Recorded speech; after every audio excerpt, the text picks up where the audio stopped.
Salut à tous, le monde de l'industrie est avec nous. Astat, salut aujourd'hui Christophe. Bonjour Christophe Barrier. Bonjour.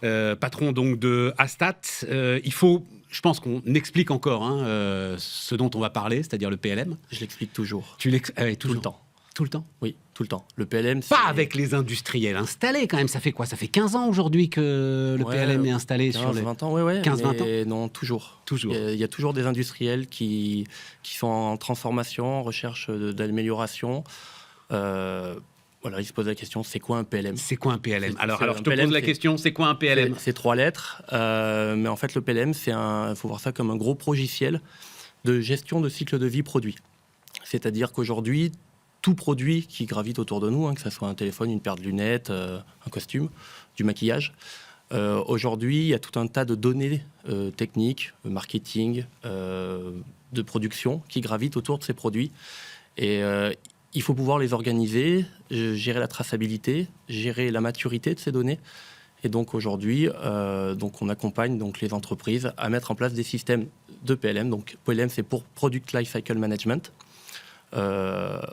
À intégrer ces logiciels dans leur système. 2 mots. Oui. Product et life cycle. Product, il n'y a aucun problème. On est dans le processus de production sur le produit. Life cycle, est-ce que c'est entire life cycle, c'est-à-dire c'est l'ensemble du cycle de vie du produit, y compris et surtout quand il est sorti de l'usine? Exactement. C'est aussi donc ça va de la phase de marketing, l'idée avant de produire le produit, la phase d'étude, la phase de fabrication, mais il y a également toute la phase après de suivi, parce qu'un produit, ça vit, c'est utilisé, il peut y avoir des retours, et il y a les questions aussi maintenant de recyclage du produit. Mais c'est ça, voilà. Et donc, il faut les anticiper, c'est pas une fois que le produit est fait qu'on se dit comment on va le recycler. Donc toutes ces phases-là sont traitées en amont, et elles génèrent beaucoup de données, et ces données-là sont gérées aujourd'hui dans des outils PLM. Enfin, j'ai une image qui vaut ce qu'elle vaut, mais quelque part, c'est l'ERP de l'industrie. C'est exactement ça. C'est exactement ça. Voilà, l'ERP, moi, l'image que je donne, c'est plutôt, on va dire, pour la partie finance. Voilà. Et le PLM, c'est plutôt pour la partie technique, bureau d'études. Voilà. Mais ce qui pouvait être quelque chose, alors on va en parler, pour augmenter ta productivité, etc., ok, et on va en dire un mot, devient aujourd'hui, à l'heure de la CSRD, du reporting RSE, etc., des exigences réglementaires notamment l'ensemble des systèmes européens, devient en fait un prérequis pratiquement. Aujourd'hui, ça devient quasiment incontournable. Oui. Voilà. Aujourd'hui, les gros industriels qui sont confrontés à toutes ces réglementations, ces normes et tout, à appliquer, ils l'imposent à leurs sous-traitants. Donc aujourd'hui, un produit qui s'adressait aux gros industriels devient maintenant obligatoire même chez les sous-traitants de plus petite taille, parce que ils ont des contraintes, des normes à respecter, des moyens de traçabilité à respecter. Et donc aujourd'hui, ça impacte toutes les sociétés. Alors, de taille de PME jusqu'aux grands groupes industriels. Dès qu'il y a une production, en fait. Et pas que. Et pas que. Oui. C'est-à-dire pourquoi et pas que? Et pas que parce que des sociétés qui sont en train de se construire. Aujourd'hui, j'échange avec des startups qui ont des idées, qui lèvent des budgets, mais qui veulent partir sur des industries qu'on appelle les industries 4.0, donc des industries digitalisées. Tout à fait. C'est pas après qu'il faut mettre en place les systèmes, c'est au début, pour que les systèmes se grandissent et s'adaptent en même temps que la société. Et donc, les gens qui montent aujourd'hui des startups, qui créent des sociétés, peuvent faire appel à nous pour les accompagner sur quelque chose qui ne... Voilà. Et sont capables de faire du prévisionnel? Pas tout le monde, mais... oui, d'accord. C'est l'avantage de passer par des intégrateurs comme nous, c'est que avec notre expérience qu'on peut avoir dans d'autres industries, dans d'autres clients, on peut les orienter, leur donner des conseils. Après, le but, c'est de les écouter quand même. On ne remplace pas un industriel, il sait faire. Tu as prononcé le mot intégrateur. Oui. Donc, toi, tu as fait un choix, Astat a fait un choix. Oui. C'est de travailler avec Siemens et avec la solution Siemens. Exactement. De Lifecycle Management. Exactement. Donc, la solution Teamcenter chez Siemens. Donc, aujourd'hui, il y a 3 gros qui se partagent le marché au niveau monde, Dassault, Siemens et PTC. Chacun vient principalement du monde de la CAO, donc de la conception assistée par ordinateur. Absolument. Et aujourd'hui, moi j'ai eu une vision, ou pas une vision, mais un sentiment, c'est que on peut pas être bon dans les 3. Aujourd'hui, les intégrateurs, moi je viens d'un gros intégrateur français, ils sont généralistes, c'est-à-dire qu'ils peuvent accompagner les clients sur telle ou telle solution, peu importe. C'est le client, voilà, on accompagne et on intègre du Dassault, on intègre du Siemens, on intègre du PTC. Quand tu dis Dassault, c'est Dassault Systèmes. Hein. Oui, exactement, pardon, Dassault Systèmes. Moi, je me suis dit, on peut pas, c'est tellement gros, on peut pas maîtriser les trois. Donc on en a pris un, Siemens, parce que par rapport à ce qu'on a étudié, par rapport à ce qui nous correspondait, c'est le choix qu'on a fait. On vend pas de licence, Siemens, nous, on intègre. Donc on ne revend pas l'outil.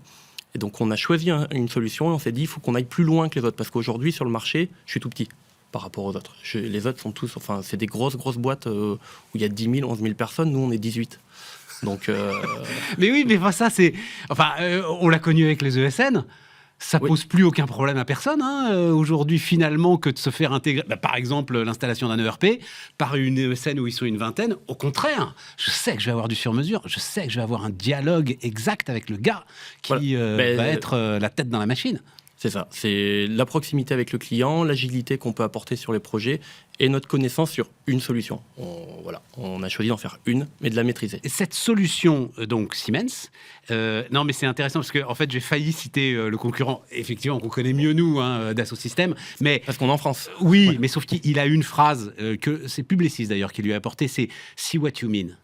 Oui. Et je trouve que c'est pour justement un entrepreneur, c'est-à-dire cette capacité qu'ont aujourd'hui ces systèmes de lifecycle management à rendre visuel ce que tu imagines et à pouvoir permettre à l'entrepreneur de se projeter sur de la production. Je trouve que c'est un bon résumé finalement de ce qu'apporte l'ensemble de ces systèmes. Oui, complètement, parce qu'on va travailler sur des usines en jumeaux numériques, par exemple, avant de construire une usine où ça coûte un peu d'argent de construire une usine, c'est des problématiques différentes. Là, le numérique, c'est presque du jetable. Ouais. Ça coûte beaucoup moins cher si on se trompe. Enfin, ça permet d'anticiper. Est-ce que cette solution Siemens, elle est spécialisée sur, j'en sais rien, moi, par exemple, l'ensemble de ce qui fait le conglomérat Siemens, la santé, les transports, etc. Non, c'est une solution qui est complètement ouverte. En fait, j'ai l'habitude de dire, quand on achète un outil PLM, peu importe lequel, c'est comme si on achetait un appartement. En fait. C'est vide. C'est à nous de l'aménager. Donc c'est à nous de positionner les meubles comme on veut, c'est à nous de mettre de faire la peinture. Aujourd'hui, on intervient nous dans des secteurs complètement, divers et variés. On peut intervenir dans les entreprises qui font du médical, des entreprises d'aéronautique, de l'aérospatiale. On a de la cosmétique. Les gens qui font de la cosmétique, les gens qui travaillent sur des fusées, ils font pas le même métier. Pourtant, ils utilisent le même outil. Ouais. Et donc, c'est intéressant parce que tu nous fais un petit panorama de ce qu'il y a comme industrie aujourd'hui en France. Il manque la chimie. Tu dois avoir aussi quelques clients du côté de la chimie, non pas nous directement, mais ça existe. Ouais, nous n'en avons pas. Peut-être bientôt, mais voilà. J'espère. Mais non, voilà. C'est très enrichissant. C'est super intéressant parce que l'outil fait la même chose. C'est juste qu'on le câble ou on l'explique différemment aux différents corps de métier. Parce que voilà, quelqu'un qui fait une formule sur un produit cosmétique, c'est pas du tout la même chose que quelqu'un qui gère une nomenclature dans l'aéronautique. C'est pas le même nombre de pièces, c'est pas le même nombre de lignes de nomenclature. Enfin, c'est des métiers complètement différents, des problématiques différentes parce que il y a des gens qui vont pointer des détails sur des choses ou dans un autre secteur. Et est-ce que ces systèmes de PLM te permettent aussi et permettent à l'industriel de switcher finalement sa production de manière peut-être plus agile en fonction de la demande, qu'il avait peut-être mal anticipée, etc. ou ça n'a rien à voir? Ça permet d'être plus réactif quand même. Ça permet d'être plus réactif. Après, un système PLM, c'est pas non plus magique, ça fait pas toute la chaîne numérique. Ouais. Il y a d'autres systèmes qui se mettent derrière, il y a des MES sur les productions, ça dialogue bien évidemment avec un ERP, mais il faut que ça puisse intégrer, que ça soit ouvert. Un système PLM qui est fermé, ça sert pas à grand-chose. Aujourd'hui, il faut que le système soit ouvert et puis qu'il puisse communiquer avec d'autres systèmes importants qu'il y a dans les sociétés. Dialoguer avec l'ERP, mais il faut aussi qu'il dialogue avec les stocks et avec la logistique. Exactement. Ouais, il faut dialoguer avec tous les corps de métier d'une industrie. Un point, projet de développement en Asie, tu me dis que tu es tout de suite. Tu me dis que tu es tout petit, que vous êtes 18. Oui. Mais et tu veux aller travailler au Vietnam et former des gars au Vietnam pour voilà, en fait, cette solution PLM. Aujourd'hui, très clairement, les gros concurrents qu'on a, les grosses ESN françaises ou internationales, ont des centres de compétences en Inde. Aujourd'hui, voilà, c'est l'Inde. On s'est dit, pourquoi pas. C'est l'aventure. Hein. Là, c'est purement une entreprise, enfin une aventure humaine. Génial. C'est de dire Pourquoi pas le Vietnam, toi, tu dis? pourquoi pas le Vietnam. Donc j'ai une personne, un de mes associés, qui m'a proposé le projet, qui m'a dit tiens Christophe, le Vietnam, est-ce que ça t'intéresse? On refait Astat mais au Vietnam. Pour attaquer le marché ASEAN, donc la plaque ASEAN. Donc c'est pas un objectif de faire de l'offshore avec des bas coûts. J'ai compris. C'est vraiment un objectif d'aller attaquer un autre marché, C'est un truc de dingue. rencontrer d'autres. Le Vietnam, évidemment, tu as regardé ça de très près. C'est-à-dire, le Vietnam, c'est la nouvelle Chine aujourd'hui. C'est-à-dire, On n'y a pas de. Oui, on si regarde un petit peu quand même. l'industrie est en train de se développer quelque part, c'est là. Enfin, c'est Oui, un oui. truc de dingue, visiblement, ce qui se passe au Vietnam. Et toi, tu penses que tu peux t'accrocher en fait au dynamisme de ce marché? On peut, ouais, très clairement, on pense Ils ont besoin de toi. que le modèle qu'on a appliqué en France et qui fonctionne aujourd'hui, on pense qu'on peut l'amener là-bas, tout simplement. Et on va essayer tout simplement de reproduire ce qui a marché ici, le reproduire là-bas. Donc, centré sur une expertise. Et enfin voilà, c'est notre C'est moyen ça, de nous centré sur une différencier. expertise et... Parce que tu me l'as pas vraiment bien défini, ce modèle, justement, tel que tu l'as, en tout cas, en tête, toi, de manière très très claire, visiblement. Moi, c'est avant tout un esprit d'équipe. Ce que je reproche aux grosses sociétés, c'est que au final, ils sont trop nombreux. Il y a pas tellement de cohésion dans ces grands groupes. Et moi, honnêtement, l'équipe qu'on a aujourd'hui, je suis heureux. Enfin, ça marche du feu de Dieu. Ils s'entraident, ils sont tous potes, ils travaillent ensemble, ils se partagent.